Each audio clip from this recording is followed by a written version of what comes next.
অনেকদিন আগের কথা। এক শান্ত সমুদ্রের গভীরে বাস করত এক সুন্দরী জলপরী। তার লম্বা নীলচে চুল, চোখ দুটো ছিল মুক্তার মতো ঝকঝকে, আর তার কণ্ঠস্বর ছিল এমন মিষ্টি যে যারাই শুনত মুগ্ধ হয়ে যেত।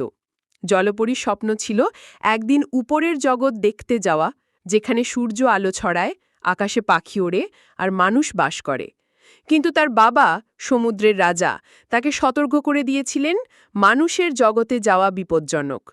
একদিন ঝড়ো রাতে একটি জাহাজ ডুবে গেল। জলপরী সাঁতরে গিয়ে দেখল এক তরুণ রাজপুত্র সমুদ্রের ঢেউয়ের সঙ্গে লড়াই করছে। জলপরী তাকে উদ্ধার করে তীরে রেখে এলো, কিন্তু নিজে ধরা পড়ল না। শুধু তার গান রাজপুত্র শুনেছিল স্বপ্নের মতো। রাজপুত্র বেঁচে গেলেও জলপরীর মন তখন থেকে রাজপুত্রের জন্য ব্যাকুল হয়ে উঠল। সে স্থির করল যেভাবেই হোক মানুষের জগতে যাবে।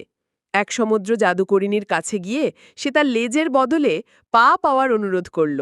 জাদুকরিণী রাজি হল, কিন্তু শর্ত দিল তার কণ্ঠস্বর দিতে হবে, আর যদি রাজপুত্র তাকে ভালোবেসে বিয়ে না করে তবে সে আবার সমুদ্রের ফেনায় মিশে যাবে। জলপরী শর্ত মেনে নিল। সে পা পেল, মানুষের রূপে রাজপুত্রের কাছে গেল। রাজপুত্র তাকে পছন্দ করল, কিন্তু চিনতে পারল না, কারণ তার গান নেই যা তাকে চিনিয়ে দিত। শেষমেশ রাজপুত্র অন্য রাজকন্যাকে বিয়ে করল, আর জলপরী সূর্য ওঠার আগে সমুদ্রের ফেনায় মিলিয়ে গেল। তবে সমুদ্রের গল্পে বলা হয় তার আত্মা পরী হয়ে আকাশে ঘুরে বেড়ায়, মানুষের দুনিয়ায় ভালোবাসা আর আশা ছড়িয়ে দেয়।